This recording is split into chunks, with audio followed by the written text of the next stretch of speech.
Texans coming up. Deshaun Watson gets a break to come as quarterback. How's he doing with that break? Well, you know what? Deshaun Watson is not playing on a good football team this season at all.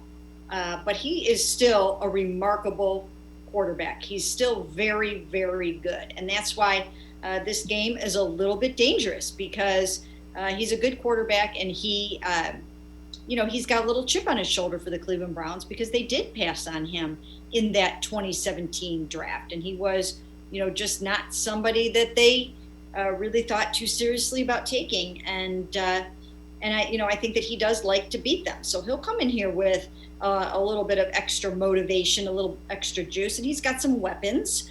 And they have a running game, and so so this defense is going to have to be on point. Even though their only 2 victories have come against the Jaguars, that's not saying much. But still, Deshaun Watson is a good QB. No, if we haven't learned anything yet from this year, and we should have learned from other years, just putting a team on the field is going to be good competition. You can't just look at that and say, oh, that's an easy win. Can't do it. No, you can't do it. And this season, there have been a lot of weeks where a good team gets knocked off by a seemingly bad football team. So it can definitely happen. And, you just almost expect that the Browns are going to lose one of these games that we all think they're going to win. And so, who knows? It could come at any time. I don't think it'll be this week because they're coming off the bye. And I do think that defense is just bad enough that I think with Nick Chubb back and Wyatt Teller back and Austin Hooper, that I think the Browns will be totally fine against this defense. But, you just never know. Sometimes it just comes down to the takeaways. That game you're talking about might have happened last week against Las Vegas.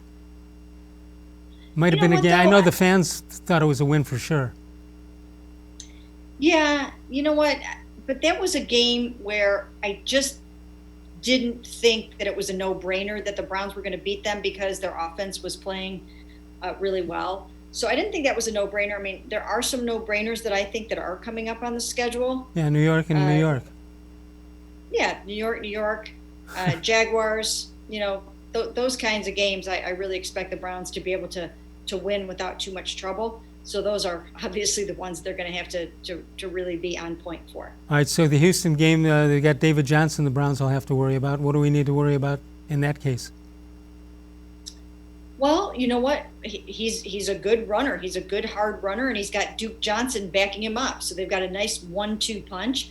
And, speaking of revenge, I'm sure Duke wants to have a nice game again against his former football team. So, and Romeo understands that sort of thing. So, I think they'll probably throw a little bit of Duke as well as David Johnson at the Browns this weekend.